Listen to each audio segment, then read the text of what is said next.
Hello everyone, welcome to my YouTube channel. If this is your first time tuning in, my name is Adrielle and I'm currently narrating a story of my life dating back from January 2016. In the previous episode, I wrapped up the month of October 2022, and in this episode, I'm going to talk about the things that happened to me in the month of November 2022. So here it goes. So it's November 1st, 2022, y'all, and I did not have money for rent. I was super nervous, super scared because I was really banking on the rental assistance to come through for me, but they didn't. I remember just calling them a lot in the month of October. I didn't really see any resolution with my recertification. So yeah, y'all, I was panicking November 1st.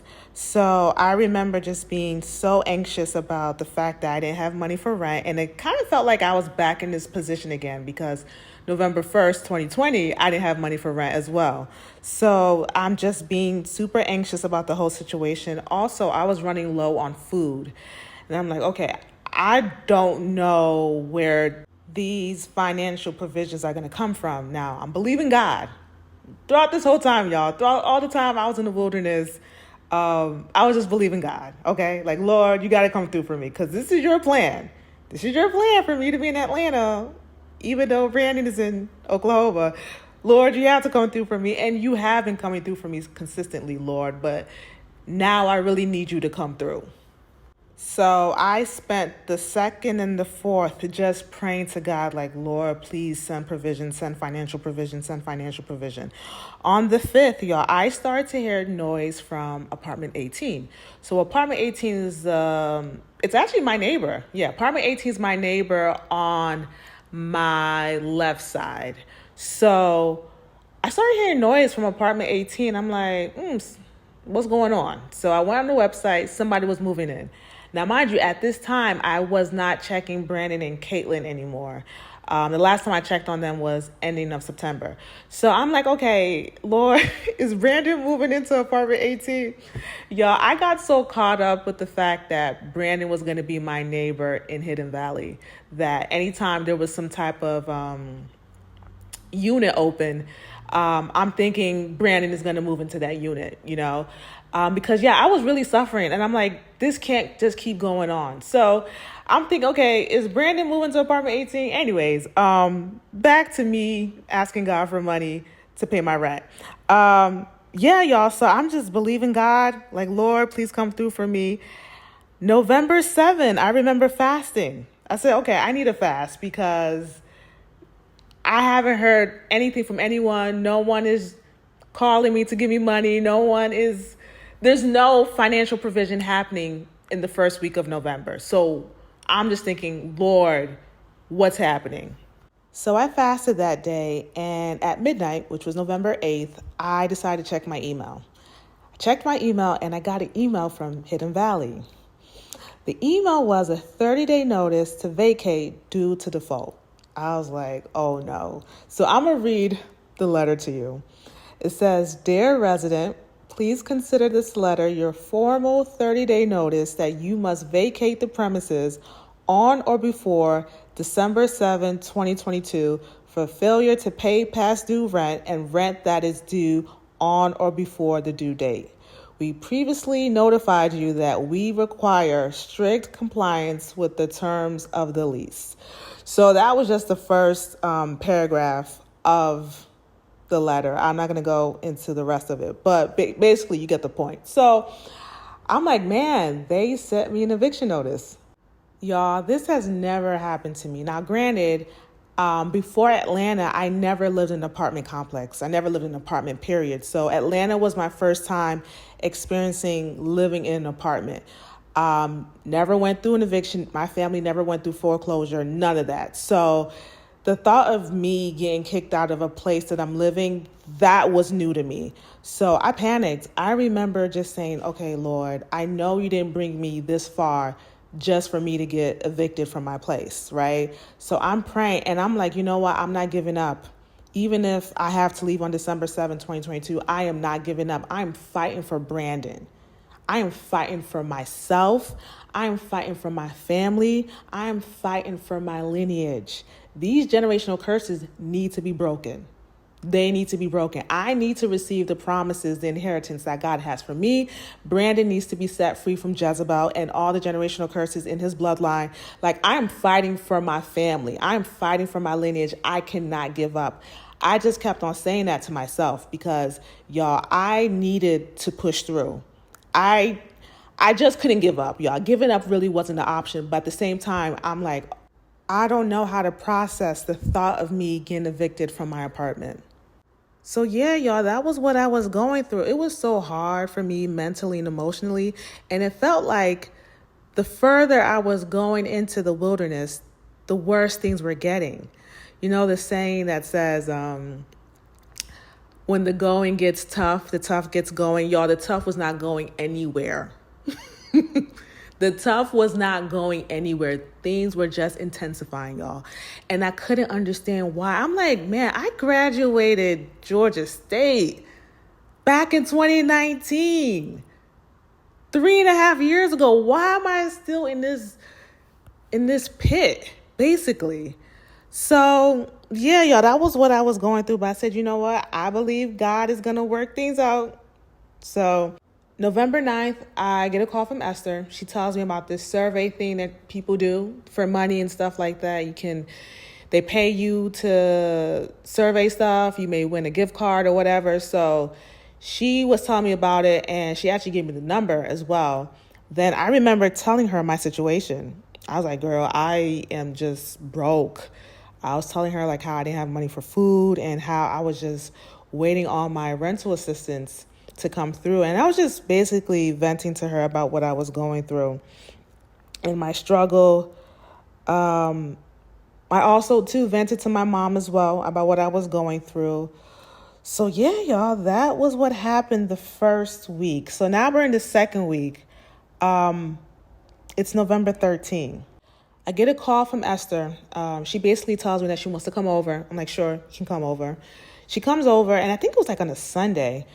And we're just talking about my situation, the rent, just my finances, and me not having a job and stuff like that.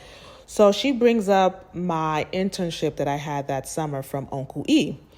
So she was like, hey, like, did you reach out to Uncle E?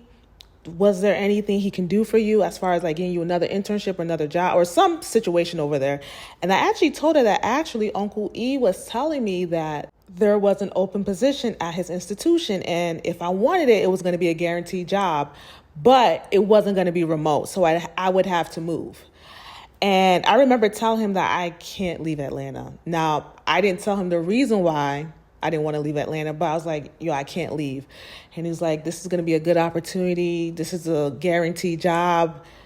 So he was basically trying to persuade me to get the job. And I was like, I can't leave Atlanta. So that was the end of that conversation. So basically I'm telling Esther on this day, and she says, well, if I was you, I would have taken the position. And then I was like, well, no, because I need to stay in Atlanta. Why do you feel the need to stay in Atlanta? Well, this is where the Lord wants me to be. So now we're kind of having that August 4th, 2020 conversation again. So she says that, well, if God really wants you to stay in Atlanta, he would bring you back. So yeah, this is what she said to me, that I should have taken the position. And if God really wanted me to be in Atlanta, he will bring me back to Atlanta. Then I'm like, well, if God wanted me to leave, he would have told me to leave. He didn't tell me to leave. He wants me to stay put in Atlanta. Well, if I was you, I would have taken the position. So I said to her, hey, like, do you want me to disobey God? Well, if I was you, I would have taken the position. I remember being so shocked that she said that.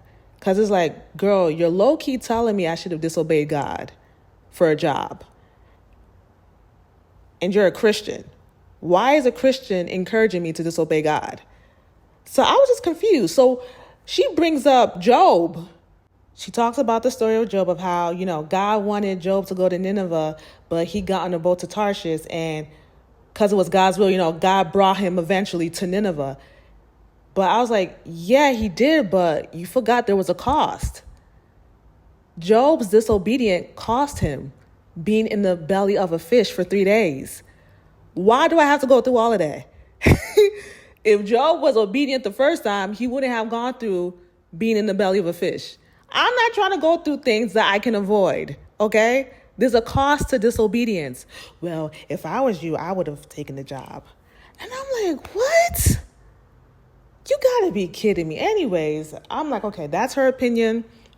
You know, we have different views on different things. So we're just talking, and when she was heading out, she was like, oh yeah, AJ, I want to give you something, y'all. She gave me $250.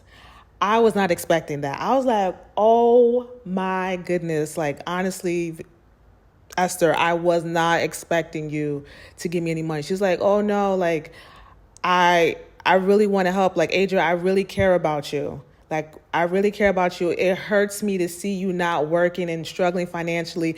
And also, too, I want to mention, at this time, y'all, I could not afford to buy water from the grocery store. So I was boiling water and putting it in a cup, placing it in the freezer, and that was what I was drinking. That was how I was drinking water, by boiling water every day. So when I told her that, she felt sorry for me. And she was like, Adrielle, like, you're boiling water to drink.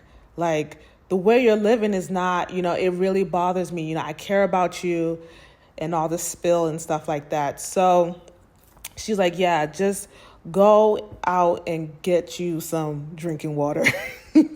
So I said, okay, thank you. Now, I didn't agree with what she was saying about her basically trying to influence me to disobey God, but I was very appreciative of what she did for me. So I go to bed that night, and I remember just, y'all, I remember being joyful for what Esther did for me, and then me going into a state of paranoia. I just started becoming paranoid about other situations. I just started becoming paranoid about other situations. So anyways, I remember reading my Bible because I really believe that the enemy was trying to steal my joy and have me ruminate on the fact that I didn't have money for rent and I was going to be evicted December 7th. So I remember reading my Bible, and I ended up in the book of Revelation. So I was reading Revelations 2, starting from verse 8 to verse 10. And I'm going to read it to you. It says, "The message to the church in Smyrna. Write this letter to the angel of the church in Smyrna. This is the message from the one who is the first and the last, who was dead but now is alive. I know about your suffering and your poverty, but you are rich. I know the blasphemy of those opposing you. They say they are Jews, but they are not, because their synagogue belongs to Satan. Don't be afraid of what you are about to suffer. The devil will throw some of you into prison to test you. You will suffer for 10 days, but if you remain faithful, even when facing death, I will give you the crown of life." So, mind you, y'all, when I flipped to the book of Revelation, it was random. It wasn't like I was reading the book of Revelation before. So I remember thinking to myself, okay, I'm reading this randomly. I know this is kind of where the Holy Spirit was leading me to read. Is something going to happen to me where I'm going to suffer for 10 days? That's what I started to think about, y'all. I'm like, am I going to suffer for 10 days? So now I'm thinking, okay, maybe something that's going to happen today up until the 23rd. I'm just going to go through this 10-day suffering period, right? I want y'all to remember that because it comes back later on in the story. So it's the next day. It's November 14. I said, okay, let me go to the grocery store to get some groceries. I'm going to use the money that Esther gave me to go grocery shopping. So I go to the grocery store. I remember spending over $120. I became so frustrated because that was not my plan. I think I planned to spend like $70. But I needed paper towels. I needed this. I needed that. I needed toothpaste. I needed these things. But I was just so irritated that, man, I already spent basically half of the money because I was going to use the money for groceries and also to pay my light bill. So I remember going to another grocery store to buy a gift card so I can be able to pay for my light bill. I go to the other grocery store so I can buy a gift card to pay my light bill. I was left with $25, y'all. So I just started thinking about the wilderness, y'all. I just started thinking about the wilderness of how, man, Brandon is the reason why I'm still in this wilderness. Brandon being in Oklahoma, he's the one holding up this marriage promise. He's the one that's delaying it because I'm done. I'm done with the wilderness. God has already trained me. I don't need any more training. Brandon is the one holding this whole marriage promise up because he is wasting his time with Caitlin. So I remember just having those thoughts in my head and just saying it out loud in the car. That's how I just became super sad, just super sad. I drove back to the first grocery store. I drove back there because I told myself I was going to return certain things because I'm like, yo, I only have $25 left. Let me return certain things. So I remember sitting in that car and just thinking about, man, the reason why I'm suffering is because Brandon is delaying this whole marriage promise. He's wasting his time in Oklahoma, and that's what's, delaying things happening in my life. The next thing, y'all, I placed my head on the steering wheel. Now, mind you, my car is parked in the parking lot, right? I placed my head on the steering wheel, and I just started crying. I was crying so hard. I remember while I was crying, I was asking the Lord to help me. I said, Lord, help me. Please help me. I was just crying. My eyes were puffy, was red. And I placed my head on the steering wheel for a while, probably like 10 to 15 minutes because, I felt like I was in so much pain. I was just, crying. And I remember when I placed my head up, there were people walking back to their car and they could see me. And they're like, is she okay?